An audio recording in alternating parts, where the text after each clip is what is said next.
Agora, nessa aula, nós vamos fazer o estudo da incerteza na medida. Bom, todas as medidas científicas elas estão sujeitas a erro, seja o erro do instrumento que você está utilizando para fazer a medida, ou seja, o erro do experimentador também, né? Esses erros, eles são refletidos no número de algarismos informados para a medida. Então, dependendo do instrumento de medida que você utiliza, você pode ter uma medida mais precisa do que outra. Esses erros também são refletidos na observação de que duas medidas sucessivas da mesma quantidade são diferentes.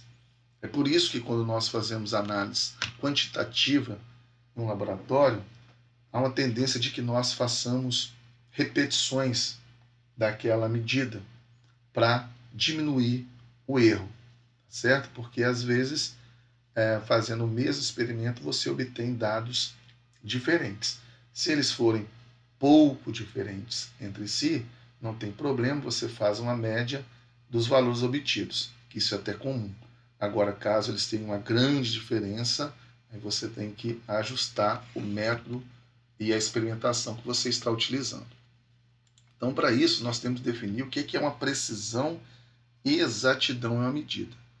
As medidas que estão próximas do valor correto, elas são consideradas exatas. É o que nós objetivamos numa análise no laboratório, né? As medidas que estão próximas entre si, elas são ditas que elas são precisas. Então, tem uma diferença entre exatidão e precisão aí, que é muito facilmente entendida nessa figura aqui. Então, quando nós temos esse jogo de dados aqui nesse alvo, quando nós temos que todos os alvos estão próximo do valor esperado, né, do alvo central, nós temos uma boa exatidão e uma boa precisão, né, porque os dados acertaram em cheio lá no centro desse alvo. Mas como nós temos uma situação semelhante a essa, todos os dardos ficaram longe do ponto onde eu queria jogar, mas ao mesmo tempo ficaram próximos entre si. Então a exatidão aqui não está boa, porque os dados que eu tenho estão longe do valor desejado, que é o exato. Mas a precisão está sendo boa, né? Porque todos os dados que eu tenho estão próximos um dos outros. E já nesse outro alvo aqui, nem a exatidão é boa e nem a precisão é boa, porque todos os dados estão dispersos e longe do valor exato e correto, certo? Então, essa é a diferença entre precisão e exatidão. Também precisamos entender o que são algarismos significativos em uma medida. Então, o número de dígitos informados em uma medida reflete a exatidão da medida e a precisão do aparelho de medição.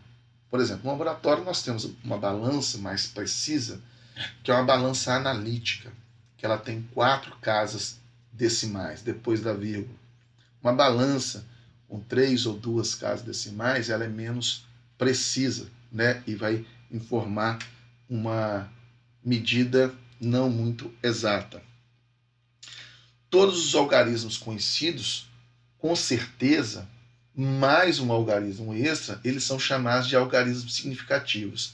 Então, nessa balança analítica, nós consideramos que a última casa decimal é um algarismo que não tem muita certeza, né? Que é o algarismo extra que nós estamos chamando aqui. Mas ele faz parte dos algarismos significativos, tá certo? Então, vamos entender agora com alguns exemplos quando nós utilizamos zero. Quando um zero vai ser considerado algarismo significativo ou não. Zero entre dígitos diferentes de zero são sempre significativos, como por exemplo 1005, eu tenho então 4 números e todos esses 4 algarismos são significativos. 1,03 também tem um zero entre 2 números que são diferentes de zero, então também eu tenho 3 algarismos significativos e o zero também é importante. Zeros no início de um número, eles nunca vão ser significativos. Eles simplesmente indicam a posição da vírgula. Por exemplo, 0,02 só está indicando a posição da vírgula aqui. mas ele só tem um algarismo significativo, que é esse número 2. Os outros zeros estão antes, então é um zero à esquerda, né? Aqui, 0,026 centímetro, você também só tem 2 algarismos significativos, porque os outros são zeros que estão à esquerda.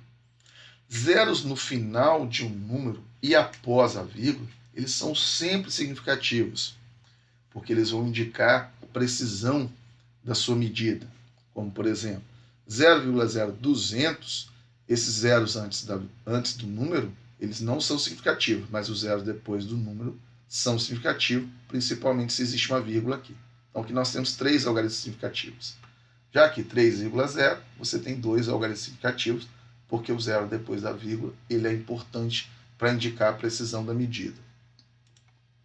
Agora, quando o número termina em zero, mas ele não tem vírgula, esses zeros podem ou não ser significativos. Por exemplo, 130, ele pode ter 2 algarismos significativos, que seria o 13, ou pode ter 3 algarismos significativos, considerando esse zero.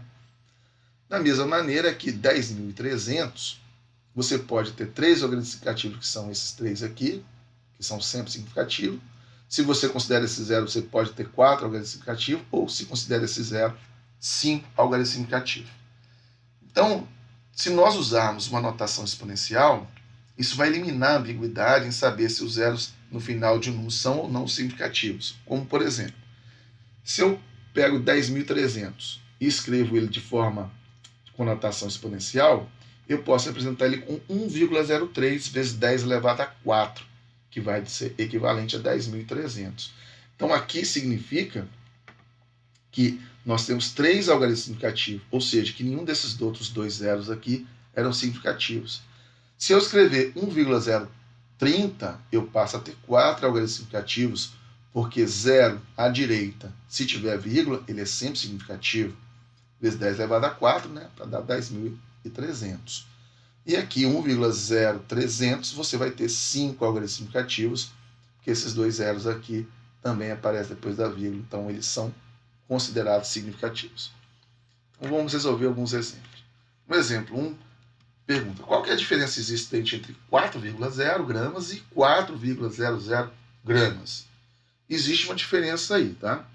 O valor 4,0 gramas, ele tem apenas 2 algarismos significativos, enquanto 4,00 gramas tem 3 algarismos significativos. Ou seja, essa medida aqui, ela está mais perto da precisão. Isso implica, então, que a primeira medida tem maior incerteza, porque o último algarismo significativo, ele não é um algarismo muito preciso. Isso significa, então, que uma massa de 4,0 gramas indica que essa massa deve estar entre 3,9 e 4,1 gramas. Então, tendo aqui uma representação de 4 mais ou menos 0,1 grama, que seria a incerteza da medida. Caso agora a medida seja 4,00 gramas, só a última casa que é de incerteza. Então, implica que a massa estaria em 3,99, ou seja, bem mais próximo de 4 do que 3,9, e 4,01. Então, a massa de 4,00, mais ou menos 0,01 grama, que seria, então, a forma de você representar de uma maneira mais precisa, já que você tem 3 algarismos significativos aqui. No segundo exemplo, uma balança tem uma precisão de mais ou menos 0,001. Então, tem 3 casas após a vírgula. A última é de incerteza. Então, ela nos fornece aqui pelo menos 4 algarismos significativos. Uma amostra que pesa aproximadamente 25 gramas é colocada nessa balança. Quantos algarismos significativos devem ser informados para essa medida? Então, tem que ser formado 5, porque a medida ela pode, por exemplo, ser de 24,995. A última casa é de incerteza, mas ela é considerada significativa, né? Já que o 25, próximo de 25 você vai ter que ter esse número aqui. Então, são 5 números que você vai ter significativos nessa medida usando uma balança com essa precisão, né, para você medir uma massa de 25 gramas. Então, isso aqui é apenas um exemplo de uma massa que você pode obter nessa medida, que é um valor próximo a 25 gramas, que apresentaria 5 algarismos significativos. Já no nosso exemplo 3, quantos algarismos significativos existem em cada uma das seguintes medidas? Letra A, 3,549. Bom, todos os 4 números apresentados são significativos, né? Também são diferentes de zero. Já que 2,3 vezes 10 elevado a 4, a potência eu não considero apenas esses 2 números que também são significativos, 2 algarismos significativos. Já na letra C, 0 à esquerda, eles não são nunca significativos, então 0,00134 metros cúbicos, você só tem 3 algarismos significativos. Agora nós vamos falar da utilização de algarismo significativo em cálculo. Quando você usa multiplicação e divisão, o resultado deve ser informado com o mesmo número de algarismo significativo da medida com o menor número de algarismos significativos. Então você tem 2 números com números de algarismos significativos diferentes. Se você está fazendo uma multiplicação ou divisão, o resultado você deve informar com o número de algarismos significativos igual ao menor valor de algarismo significativo que você tinha nos seus dados. Então, quando o resultado contém mais algarismo significativo, quando você faz um cálculo, esse cálculo ele não dá muito exato, né? Você deve fazer então um arredondamento. Então vamos explicar aqui como tem que ser feito esse arredondamento. Sempre que arredondar números, preste atenção no dígito mais à esquerda a ser descartado. Primeiro exemplo. Se o número mais à esquerda a ser removido ele é menor do que 5, o número antecedente permanece inalterado. Então, por exemplo, se eu quero arredondar 7,248 apenas para 2 algarismos significativos, então esse 4 aqui vai ter que desaparecer. Como ele é um número menor do que 5, então o número que você tem é 7,2. Se o dígito mais à esquerda a ser removido é maior ou igual a 5, o número precedente deve aumentar em uma unidade. Então, um exemplo aqui. Se eu quero arredondar 4,735 para 3 algarismos significativos, então é 4,73. Bom, mas esse número aqui é 5 ou maior do que 5, então esse 3 aqui vai ter que virar 4. Então ele é arredondado para 4,74 para ter 3 algarismos significativos. Caso eu queira arredondar 2,376 para 2 algarismos significativos, então só quero esses 2 primeiros algarismos significativos. Esse aqui vai desaparecer, ele está maior do que 5, então esse aqui vai ter que passar para 4, então arredondando vai dar 2,4. Então vamos fazer o exemplo 4 para mostrar como nós vamos utilizar o resultado aqui de algarismo significativo para uma multiplicação. Calcule a área de um retângulo cujas medidas dos comprimentos dos lados são 6,221 centímetros e 5,2 centímetros. Então, para calcular a área desse retângulo, basta eu multiplicar esses 2 valores. Esse primeiro valor aqui, ele tem 4 algarismos significativos e aqui tem 2 algarismos significativos. Então, quando eu fizer o cálculo, o resultado eu vou expressar apenas com 2 algarismos significativos, porque dos dados que eu tenho, o que tem menor número de algarismos significativos é esse 5,2, que são 2 algarismos significativos. Então, a área você calcula multiplicando os 2 valores e você encontra, então, 32,3492 centímetros quadrados. Mas essa não deve ser a resposta que você deve mostrar, porque você deve mostrar o resultado apenas com 2 algarismos significativos, já que o valor que você tem menor número de algarismos significativos seriam 2 algarismos significativos. Então eu tenho que arredondar esse 32,349 para ter apenas 2 algarismos significativos, que seriam esses 2 primeiros. Então eu vou ter um número sem vírgulas no final. Então esse número aqui vai desaparecer, como ele é menor do que 5, então basta indicar esse número 32 aqui sem alteração. Então arredondando, você vai ter apenas que informar 32 centímetros quadrados. Já no exemplo 3, diz o seguinte: são necessários 10,5 segundos para um velocista percorrer 100 metros. Calcule a velocidade média do velocista em metros por segundo e expresse o resultado com o número correto de algarismos significativos. Então, para calcular a velocidade, você tem que pegar a variação da distância dividido pela variação do tempo. Então, basta dividir aqui 100 metros por 10,5 segundos, que é o tempo. Então, aqui ó, nós temos que essa medida me fornece 5 algarismos significativos e aqui 3. Então, a sua resposta tem que ser com 3 algarismos significativos. Quando você faz esse cálculo, esse número também não dá exato, ele vai dar 9,5238. Arredondando para 3 algarismos significativos, nós temos então que a velocidade é de 9,52 metros por segundo. Já na adição e na subtração, o resultado não pode ter mais casas decimais do que a medida com o menor número de casas decimais. Então vamos mostrar aqui um exemplo.